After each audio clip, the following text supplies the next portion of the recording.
바울이 로마 교회에 대해서 제 복음을 설명하는데 그 전에 이러한 현장에 있는 내용들을 계속 밝혀내면서 우리는 이 현장을 어떻게 볼 것인가에 대하여 바울이 얘기하고 있는 내용입니다. 그래서 오늘 복음만이 필요한 인생이라고 하는 제목으로 여러분과 함께 말씀을 나누고자 합니다. 성경만이 우리에게 영적 지식이 무엇인지를 알리고 있습니다. 성경 외에는 영적 지식에 대해서 말하는 책이 없습니다. 이 땅에 베스트셀러가 굉장히 많지 않습니까? 우리나라에도 얼마 전에 노벨상 또 나오기도 하고 여러가지 책들이 굉장히 많이 나오기도 하지만 결과적으로는 우리 인생의 근본 문제를 얘기하고 거기에 대한 영적 지식을 말해주는 책은 오직 성경밖에 없는 겁니다. 그렇다면 우리는 이 영적인 눈으로 세상을 보아야 되지 않겠습니까? 우리가 영적인 눈으로 세상을 보지 못하면 우리는 자꾸 세상에 속아 넘어갈 수밖에 없습니다.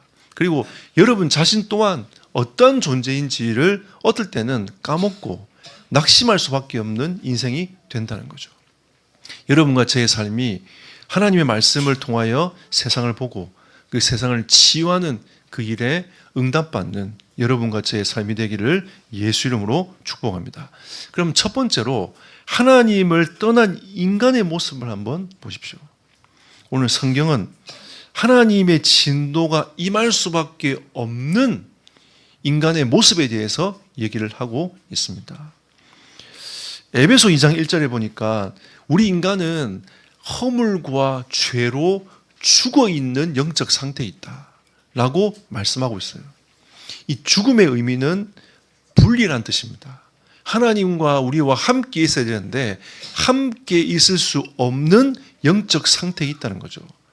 왜냐하면 하나님과 우리 인간 사이에 죄가 들어오면서 절대 하나님과 인간은 하나 될 수 없는, 함께 할 수 없는 그런 상태가 되어 있다는 거죠. 그래서 성경은 허물과 죄로 죽어 있다라고 말씀하고 있습니다. 그리고 오늘 로마서 1장 23절에 보니까 썩어지지 아니하는 하나님의 영광을 썩어질 사람과 새와 짐승과 기어다니는 동물 모양의 우상으로 바꾸었느니라 그랬습니다. 경배의 대상을 바꾸었단 말이죠.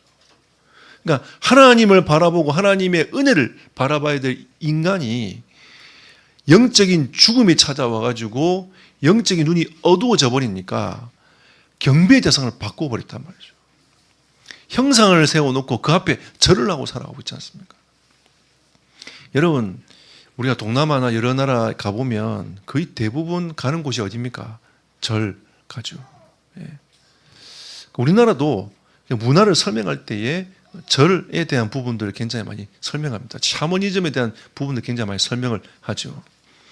우리나라가 지금 하나님이 이제 국격을 굉장히 많이 높이셨고요. 또 선진국 대열에 들어가게 하시면서 이 문화가, K컬처 문화가 전 세계에 영향을 주는 시대가 되었습니다. 예전에는 일본의 문화를 우리나라가 굉장히 많이 받아들였단 말이죠. 어릴 때 보면 일본의 뭐 만화라든지 뭐 잡지라든지 이런 뭐 비디오라든지 이런 것들이 굉장히 우리나라에 영향을 많이 줬거든요. 지금은 역으로 우리나라가 전 세계에 영향을 주고 있습니다. 여러분 혹시 그 데몬 헌터 그 들어보셨습니까? 네. 이거는 우리나라에서 만든 건 아닌데, 만든 건 아니지만 이제 우리나라 사람이 우리나라 문화를 가지고 해외에서 만든 문화입니다. 그러니까 이 문화가 전 세계에 지금 영향을 계속 주고 있단 말이죠. 그러니까 그리고 이제 호랑이 그 문양 있잖아요. 그걸 사기 위해서 그 오픈런을 한대요. 여러분 그게 무슨 말이냐면 우리나라 국립중앙박물관 있지 않습니까? 거기에 시작도 하기 전에 줄을 서가지고 사람들이 서 있다는 거죠. 박물관 누가 그랬습니까, 여러분? 그죠? 그러면서 우리나라에 지금 500만 넘게 외국인들이 막 들어오고 있다는 거예요. 그러면서 1위가 이제 그 프랑스에 있는 르브르 박물관. 그게 이제 전 세계 사람들이 가장 많이 가는 박물관인데 우리나라가 지금 7위에 올라갔어요. 상당히 많이 올라갔죠. 그 문양 하나 사기 위해서 사람들이 오픈을 하는 겁니다. 그러면서 그 귀신 문화를 있잖아요. 전 세계에 지금 알리고 있는 겁니다. 가장 한국적인 게 세계적인 걸 하면서 알리기 시작했는데 이게 먹히기 시작하는 거예요. 여러분, 지금 이런 시대가 되었습니다. 전 세계의 우상과 전 세계의 이런 어두움이 다 뒤섞여 버려가지고 이게 어둠의 문화로 다 통하는 이런 시대가 되어버렸단 말이에요. 여러분, 제가 지난번에 말씀드렸지만 인도에 트럼프 사원 인정하십니까?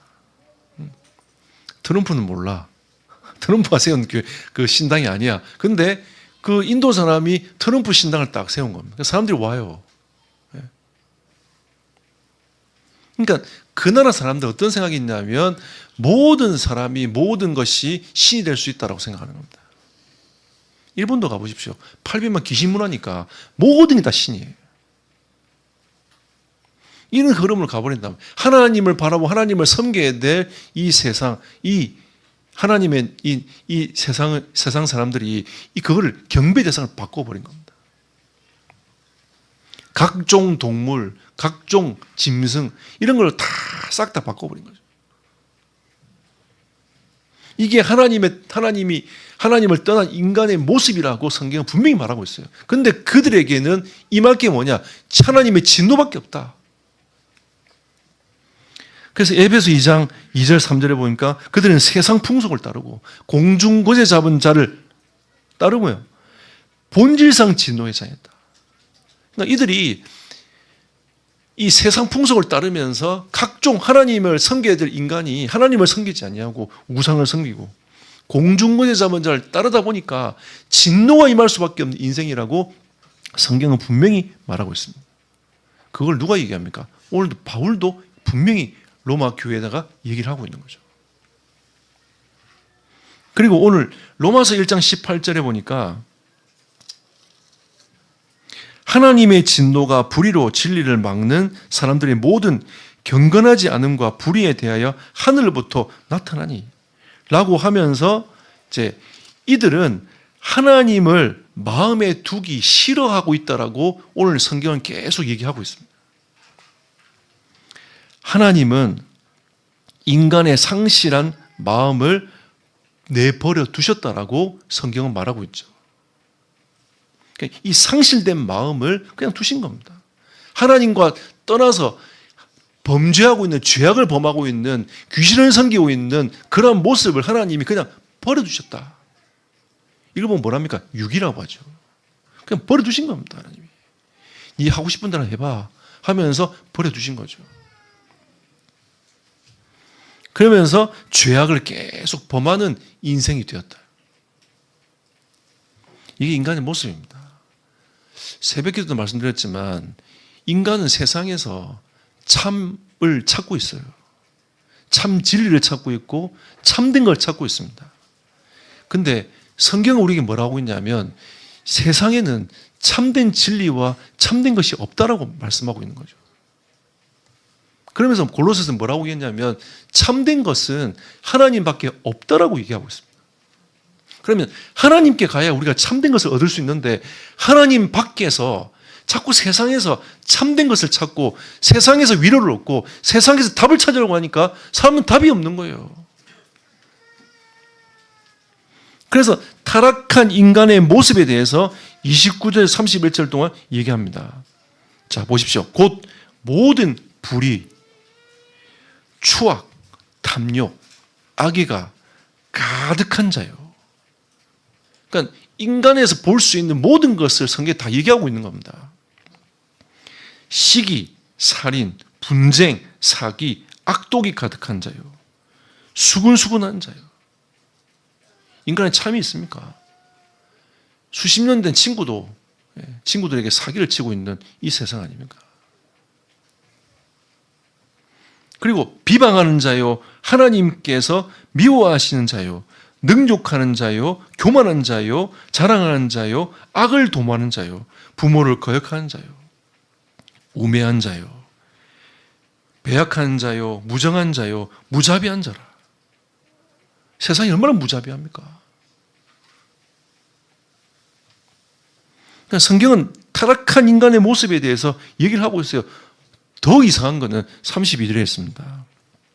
그들이 이 같은 일을 행하는 자는 사형에 해당한다고 하나님이 정했다고 하나님이 말씀하고 있는데도 그들은 뭐라고 합니까? 자기들이 하고 있는 그 일이 옳다고 하느니라. 인간이 참 악하죠. 자기가 악해 있는 그 모습을 악하다, 잘못했다 이렇게 보지 않고 그게 정당하다, 옳다라고 얘기하고 있는 겁니다. 이게 타락한 인간의 모습이다. 그러니까 우리가 세상을 쳐다보면 여러분 낙심할 이유가 없는 거죠. 이게 세상이니까. 우리가 세상을 쳐다보면서 낙심하고 바라볼 게 아니라, 소망을 둘 게 아니라 오직 소망은 하나님께만 있음을 우리가 바라봐야 된다는 겁니다. 그래서 두 번째로 우리는 오직 그리스도의 은혜가 필요한 인간이 아닌가. 우리는 이러한 현장에 있고 이러한 모습에 우리의 모습도 있다는 거 아닙니까? 스스로 참되다고 생각하지만 그게 여러분 하나님 보시기에는 악한 거예요. 그게 교만한 겁니다. 그게 우매하단 말이죠. 그래서 하나님이 우리에게 오직 그리스도의 은혜만이 필요하다라고 우리에게 말씀하고 있는 겁니다. 바울도 그 얘기를 하고 있는 거죠.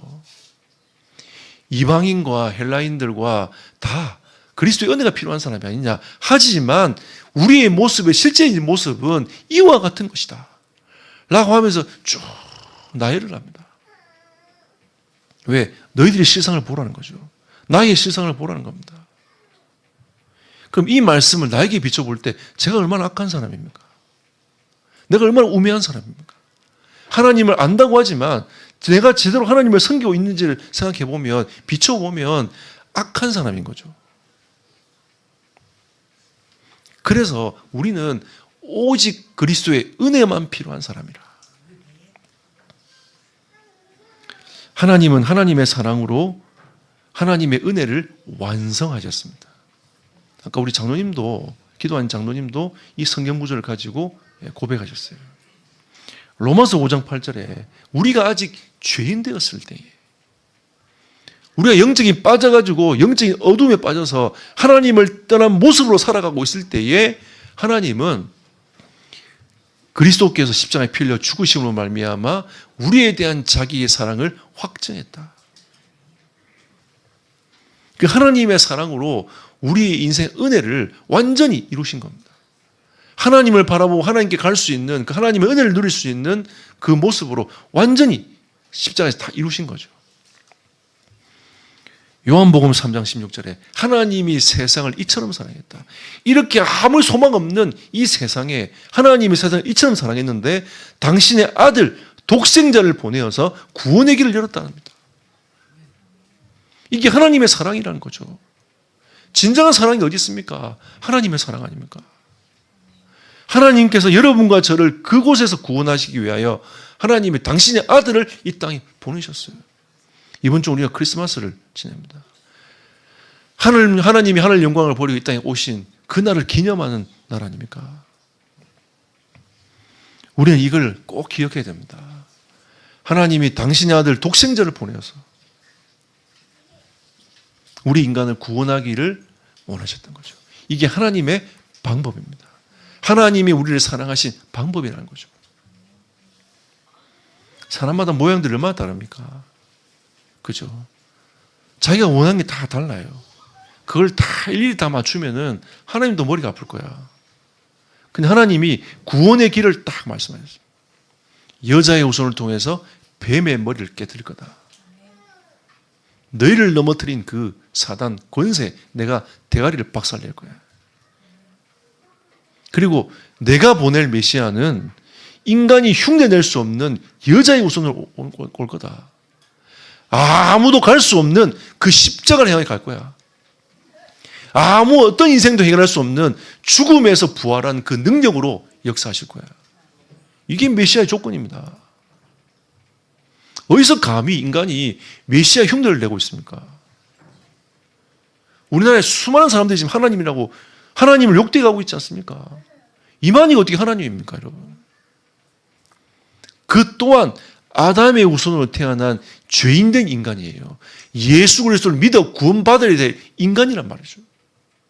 어떻게 안상홍이 하나님이 될 수 있습니까? 왜? 그가 하나님이 아닌 증거, 죽음에 묶여버렸어요. 아니면 그가 부활해야지. 근데 부활하지 못하고 죽음에 묶였지 않습니까? 성경은 분명히 얘기합니다. 죄의 싹슨 사망이에요. 그 후에는 심판이 기다리고 있습니다. 아마 그들은 더 깊은 지옥으로 떨어질 겁니다. 우리가 하나님이 우리에게 주신 길은 다른 길이 없어요. 예수밖에 없습니다. 우리가 이 복음 얘기하자 다른 얘기하자 저주를 받습니다. 우리는 예수 그리스도 말고는 길이 없어요. 저는 어릴 때도 고향교회에서 이 얘기를 계속 들었어요. 예수 믿으면 구원받는다. 이 간단한 이 진리를 왜 그렇게 예수가 안 믿어지는지 그게 너무 힘든 거예요. 그냥 예수님이 나의 진리 피를 죽었다는 사실을 알겠는데 이게 믿어지지 않으니까 너무 그게 힘든 겁니다. 은혜가 나에게 와야 되는데 내 앞에 머물러 가지고 계속 앞에서 알짱알짱 거리는 느낌이 막 드는 거죠. 이게 믿어졌으면 좋겠는데 안 믿어지니까 얼마나 답답합니까? 근데 알고 보니 이것도 하나님의 은혜라는 것을 알게 됐어요.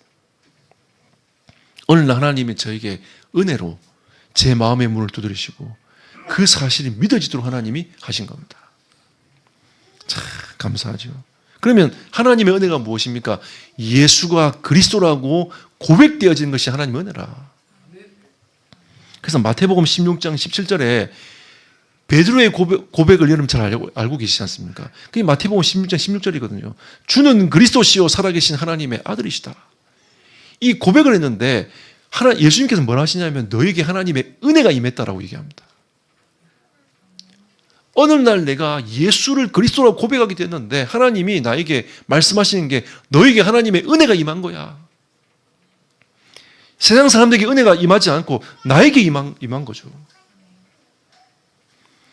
그리스도가 고백되어진 은혜입니다. 참 감사하죠.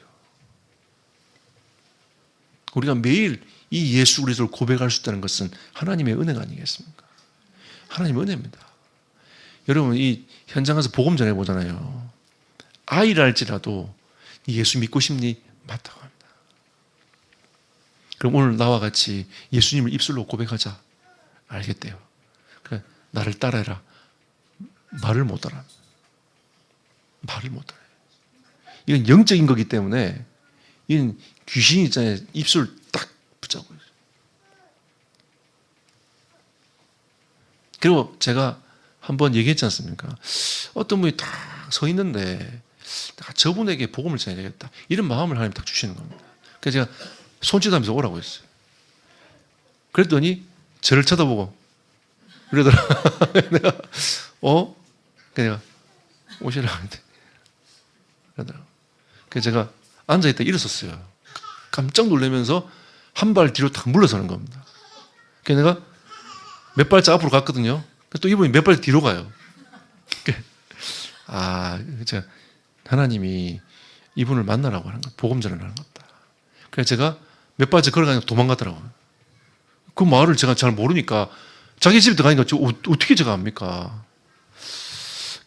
좀 마음이 안타깝다는 생각이 들더라고요. 아쉽다, 안타깝다. 이 복음 들어야 되는데 이런 마음이 드는 거죠. 그 다음 날 자고 그 마을을 쭉 전도한다고 순회를 했거든요. 딱 들어갔는데 그 사람이 딱 앉아 있는 겁니다. 하나님 만나게 하신 거죠.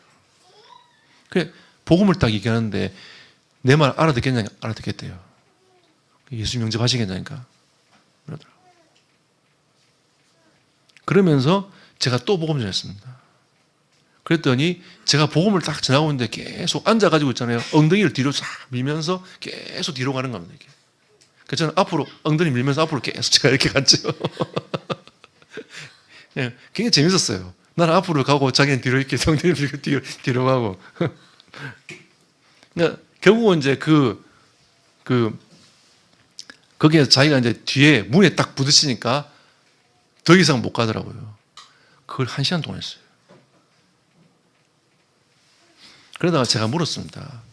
영접 안 하고 싶냐? 아니래요. 근데 고백이 안 된다는 거죠. 그래서 제가 딱 기도했습니다. 예수 그리스도 이름으로 고백하지 못하게 하는 어둠의 권세에 결박받을지어다 했어요. 그리고 예수님 영접받으니까 알겠다는 겁니다. 차근차근 천천히 따라하더라고요. 한번 멈췄어요. 예수님이 나의 구주십니다. 그 앞에서 딱 멈췄어요. 예, 따라하십시오. 예수님은 나의 구주가 되십니다. 고백한 겁니다. 그리고 이분이 영접을 딱 마친 겁니다. 그리고 자기 방문을 딱 열더니 보여주는 거예요. 이분이 시달린 이유가 있어요.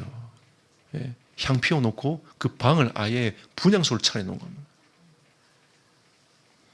그래놓고 저한테 뭐라고 하냐면 미안하다면서 내가 일주일 동안 잠을 못 잤다면서 귀신이 붙잡고 일주일 동안 잠을 안 자는 거예요.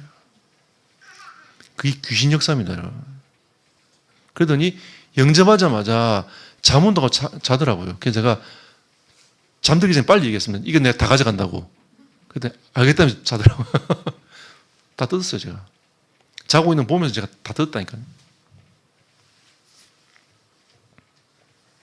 하나님의 은혜가 필요한 사람들 아닙니까? 귀신에게 잡혀서 고통당하는 사람들 아닙니까? 얼마나 안타깝습니까? 이런 사람들이 현장에 꽉 차 있어요. 현장에 전도하시는 분들은 제가 이 포럼하면서 뭐라 하냐면 여러분 현장 가보니까 정상적인 사람들 별로 없죠? 했더니 다 맞다면서요. 정상적인 사람이 거의 없어요. 여러분 나 전도해 보십시오. 정상적인 사람이 별로 없다니까요. 하나님이 진짜 예수 그리스도의 복음과 이 은혜를 주시기 위하여 여러분과 저를 부르신 겁니다. 우리가 이 그리스도의 복음을 그리스도를 예수님의 그리스도라고 고백되어진 이것도 하나님의 진짜 은혜가 아니겠습니까? 우리는 이 하나님의 은혜를 받은 하나님의 사람들입니다. 그리고 하나님은 믿는 자에게 구원을 주신 하나님의 은혜가 아닙니까? 이게 다른 은혜가 필요 없어요. 믿는 자에게 주신 하나님의 은혜입니다. 이 믿음 또한 하나님의 은혜로 되어진 것이죠. 누구든지 주의 이름 부르면 구원을 얻을 수 있는 이 은혜가 있지 않습니까? 우리가 복음 안 전할 이유가 있습니까? 은혜 받은 자면 당연히 이 예수 그리스도의 복음을 우리가 전달할 수 있어야 됩니다. 이런 안타까움이 드는 거죠. 제가 어느 날 복음을 알고 나니까 대학생 때 안타까움이 생기는 겁니다. 내 체질은 전도할 체질이 아니고 내가 가지고 있는 이 성향은 전도할 수 없는 체질이고 성향인데 이 복음을 전했던 마음이 막 계속 마음이 오는 겁니다. 하나님 앞에 제가 기도했어요. 하나님 용기를 주십시오. 힘을 주십시오. 나도 전도하고 싶습니다. 내가 지금까지 전도 안 하고 하나님 영광을 가리고 살았는데 이제 하나님께 영광을 돌리는 인생으로 내가 살고 싶습니다. 잘 안 되지만 하나님 나에게 은혜를 주십시오. 그렇게 기도했는데 하나님이 제 마음을 끌고 토요일 날 시외버스 터미널로 저를 데리고 갔어요. 하나님이. 제 마음에 은혜를 주신 거죠.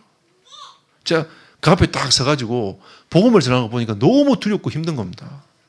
그래서 제가 한 달을 그냥 갔다 왔어요. 그래서 하나님께 얘기했습니다. 하나님 나 도저히 못하겠다면서. 내 성향상 이건 전도는 너무 어렵다면서. 하나님이 계속 뭐라고 하냐면 한 번만 더 가봐라. 한 번만 더 가봐라. 이래가지고 꼬심을 다해가지고 한 10번 가까이 갔어요. 그래야 복음을 전하려고 할머니 한 번 만났는데 제가 복음장을 실패했어요. 그분이 1시간 동안 저한테 얘기한 겁니다. 할 말을 다 가지고 있던 거 할머니들 할 말이 풀 데가 없잖아요. 그러니까 다 가지고 저한테 1시간 동안 쫙 다 풀려. 그러다가 간대요. 갔어요. 그래서 내가 겨우 한 번 만났는데 복음도 못 전하 이게 뭐냐면서 이래가지고 그 다음 주 갔는데 또 할머니 딱 만난 겁니다. 그래서 내가 생각을 딱 했죠. 30분만 듣자. 진짜 30분 딱 걷고 제가 끊었다니까요. 제가 원래 성격이 못 끊는 성격인데 끊었어요. 할머니 제가 할머니 30분 더 들었으니까 제 얘기 5분만 들으라면서 알겠다면서. 그래 듣다가 또 자기 얘기 계속 하는 거예요. 그래서 또 복음을 대충 전했지만 영접지 안 하더라고요. 그래도 복음 전했으니까 그날은 또 너무 기쁘더라고요. 지하철 타고 집에 오는데 막 너무 좋은 거예요. 막 할렐루야 감사하고 하나님 앞에 오늘 복음 한번 전했다면서. 제 성격이니까. 근데 이 전도가 너무 내는지 어려운 거예요. 부끄럽고 힘들고. 근데 어느 날 이 훈련을 받는데 뭐라고 하냐면 전도는 되어지는 거래요. 오, 그래.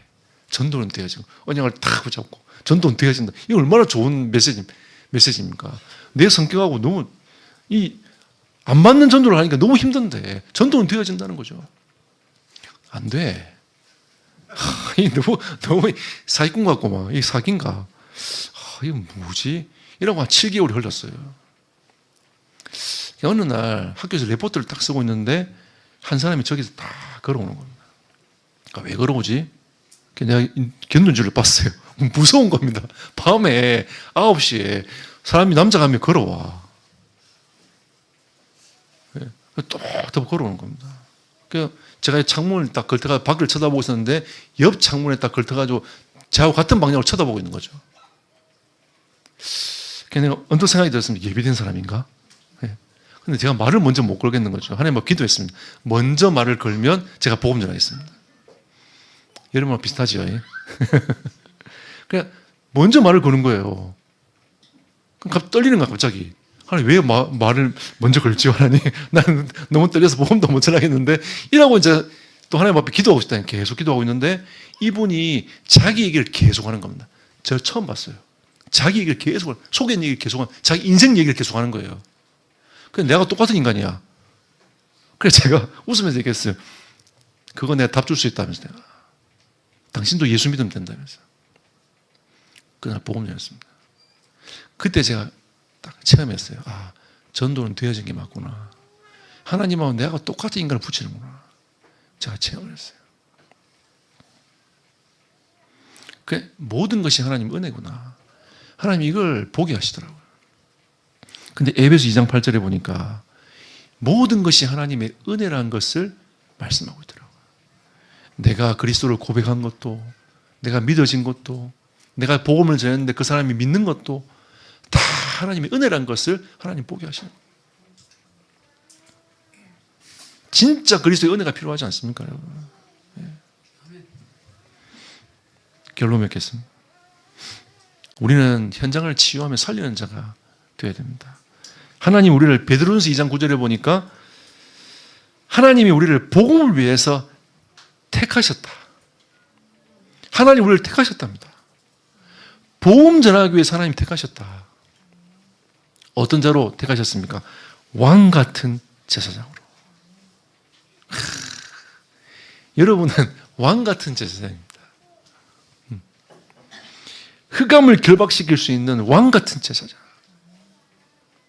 여러분 현장이 악독이 가득한 그 현장에 하나님의 나라가 임하게 할 수 있는 왕 같은 제사장. 하나님이 그 역할을 하라고 여러분과 저를 먼저 부르신 겁니다. 이 제사장 역할을 하라고.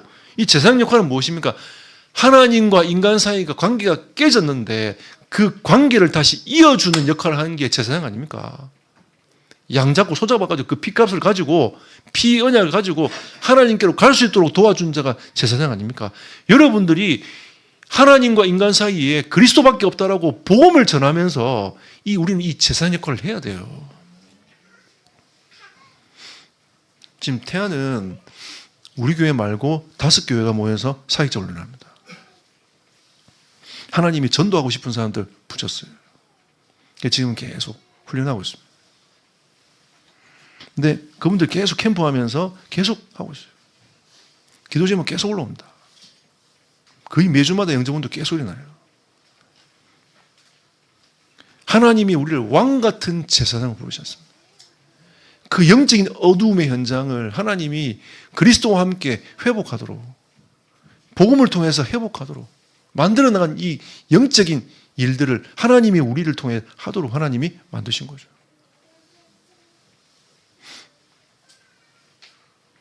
그분들 평균 나이 70입니다. 그분들 평균 나이 70이세요. 현장 가십니다. 매주마다 캠프하세요. 김현 장로님이 목요일 가니까 목사님 오늘 아침부터 캠프했다면서 아침부터 가가지고 복음 전하고 이렇게 하루를 쭉 보내셔가지고 오셨더라고요. 참, 얼마나 감사한지 모릅니다. 하나님이 우리에게 현장의 사람들을 치유하고 회복하는 그 길에 응답하더라고. 하나님 여러분과 저를 왕 같은 제사장으로 부르셨습니다. 그리고 거룩한 나라요 하나님의 소유된 백성이라. 여러분과 저는 이미 천국 백성이 되었지 않습니까? 뭐가 두렵습니까? 그 하나님이 여러분과 저를 전도자로 부르셨습니다. 할 수 있다 없다 그거는 우리의 생각, 우리의 생각입니다. 우리가 하나님 앞에서 은혜를 달라고 기도하면 하나님이 우리에게 이 은혜를 주십니다. 하나님이 우리에게 전도자의 길을 걸어가도록 은혜를 주신 거 아닙니까? 우리 복음 전하며 삽시다. 복음 누리며 삽시다. 이게 하나님 우리에게 주신 은혜가 아닌가. 어렵지 않습니다. 여러분이 다 하나님과 방향 맞춰 기도하면 하나님이 예비된 사람을 만나게 하십니다. 그래서 많은 사람을 살리는 복음만이 필요한 이 현장 아닙니까? 이 현장에 하나님의 나라를 이루어 나가는 여러분과 제 삶이 되기를 축복합니다. 우리는 이번 주간에 계속 같이 고백합시다. 메리 크리스마스 하면서. 왜냐하면 지금 세상은 그냥 휴일이라고 할리데이라고 얘기합니다. 근데 우리는 메리 크리스마스가 돼야 돼요. 옆에 사람 쳐다보시면서 한번 얼굴 쳐다보시면서 인상 찌그리지 마시고 웃으면서 메리 크리스마스 합시다. 자, 메리 크리스마스.